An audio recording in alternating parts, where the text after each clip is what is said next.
गणेशपुरीतील महान योगी, तपस्वी आणि दैवी अवतार स्वामी नित्यानंद महाराजांची आज पुण्यतिथी भक्तिभावाने साजरी होत आहे। आज आषाढ कृष्ण त्रयोदशी महान सिद्धयोगी भगवान नित्यानंद स्वामी यांची पुण्यतिथी। 8 ऑगस्ट 1961 रोजी त्यांनी गणेशपुरी येथे संजीवनी समाधी घेतली आणि आपला लौकिक देह सोडला। या दिवशी गणेशपुरीत श्री भीमेश्वर महादेव मंदिर परिसरात विशेष पूजा, अभिषेक, आरती, भजन कीर्तन आणि ध्यान सत्र आयोजित केली जातात। हजारो भक्त स्वामींच्या समाधीस्थळी दर्शनासाठी गर्दी करतात। काही भक्त वज्रेश्वरीच्या गरम पाण्याच्या कुंडात स्नान करून आध्यात्मिक शुद्धीचा अनुभव घेतात।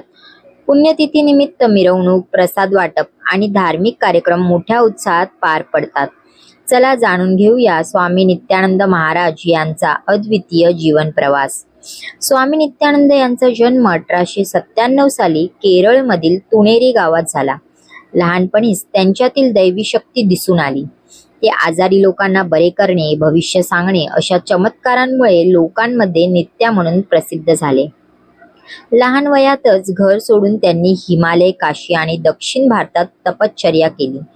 नाथ संप्रदायाची परंपरा पाळत त्यांनी कठोर स्थापना केली। 1936 मध्ये ते वज्रेश्वरी येथे स्थायिक झाले आणि नंतर गणेशपुरीत आपले आध्यात्मिक कार्य सुरू केले। इथेच त्यांनी श्री नित्यानंद आश्रम स्थापन केला, जो आजही लाखो भक्तांचे श्रद्धास्थान आहे। त्यांचे प्रमुख शिष्य स्वामी मुक्तानंद यांनी सिद्धयोग परंपरेचा प्रचार जगभर केला। स्वामी नित्यानंद यांचे तत्वज्ञान होते सर्व विश्वमयम, म्हणजेच सर्व विश्वात ईश्वर आहे। गणेशपुरीत त्यांनी केवळ अध्यात्मच नाही तर सामाजिक परिवर्तन घडवले। तेथे पहिले रुग्णालय, शाळा, रस्ते आणि अन्न वस्त्रांची व्यवस्था त्यांनी केली। स्वामीजींनी स्वतः ग्रंथ लिहिले नाहीत, पण त्यांचे उपदेश चिदाकाश गीता या स्वरूपात उपलब्ध आहेत। त्यांच्या शिकवणीतून लाखो लोकांना आत्मप्रबोधनाचा मार्ग सापडला। आजही गणेशपुरीचे नित्यानंद मंदिर, समाधी मंदिर आणि वज्रेश्वरी कुंड हे स्थळ लाखो भक्तांचे प्रेरणास्थान आहेत। स्वामी नित्यानंद यांची पुण्यतिथी ही केवळ एक स्मृती नसून आध्यात्मिक जागृतीचा उत्सव आहे।